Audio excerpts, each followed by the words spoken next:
Malaysian people are angry. They believe they have been robbed. We're not talking about a million or 2 million, we're talking about billions of dollars. And yet the Malaysian government acted as if nothing happened. Absolutely nothing happened.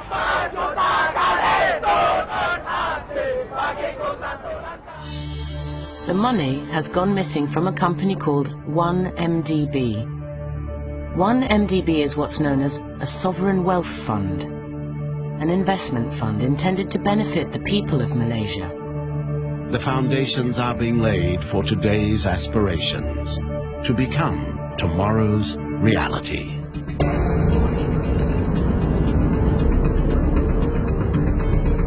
Tony Poor is an opposition MP. He spent the last 8 years trying to find out what happened to the money invested in 1MDB.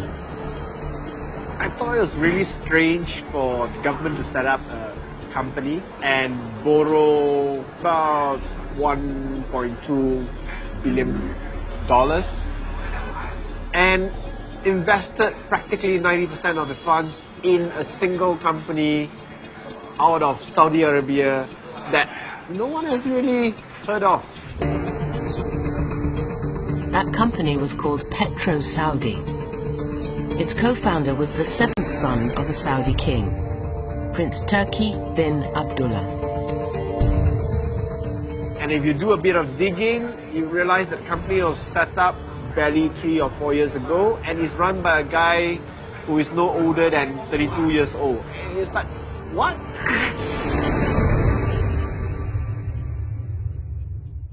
And that's when you start asking questions and start digging to see if there's anything strange going on and if it is even a real deal in the first place.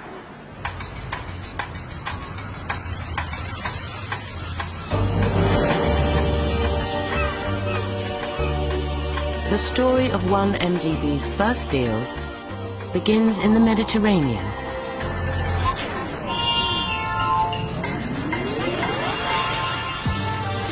The very start of the whole 1MDB adventure with Petro Saudi took place on a grand yacht off Monaco, the Tatouche, which had been hired by Prince Turki for the occasion.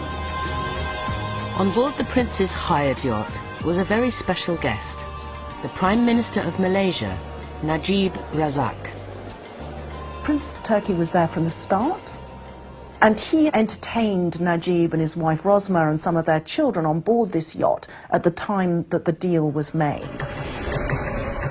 1MDB had invested $1 billion in a young Saudi prince's company, but within days, $700 million had allegedly gone missing. Petro Saudi insist they have done nothing wrong and say that leaked emails attributed to them have been tampered with. 1MDB would go on to invest many more billions in other joint ventures. Most of this cash would also disappear. It was a con from its conception. Najib is not only the Prime Minister, but the Finance Minister, and he was also the sole signatory and shareholder of this 1MDB fund. So it was totally opaque, and he had total control over how the money was raised and how it was spent. And I had quite a lot of fun actually unravelling the mystery of how it was spent.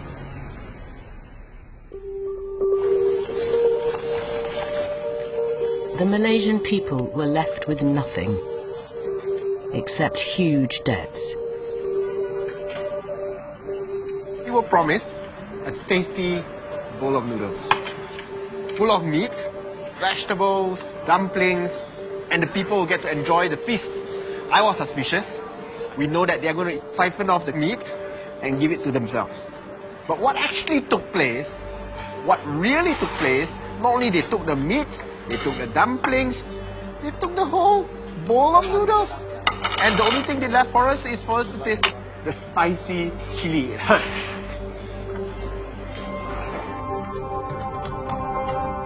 But the Malaysian Prime Minister fared slightly better, according to leaked emails. What they told me was that $681 million had been transferred into the Prime Minister's personal account in March 2013 as part of the 1MDB supposed joint ventures of that time. Nobody believed it when it first happened.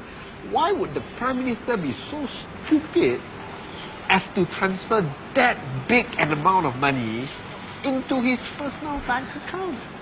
No, when I met people on the streets, they were asking me, nah, that's false news. But later on, we discovered it was true.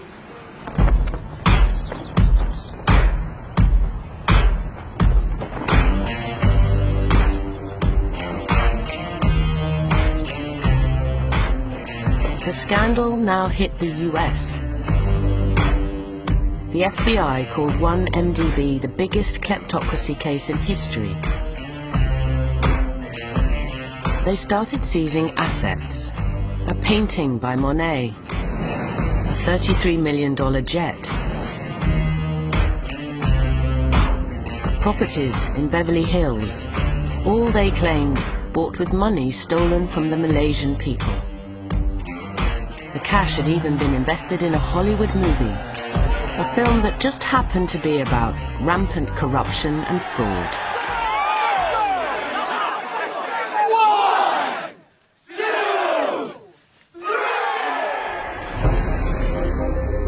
The FBI says it is still investigating.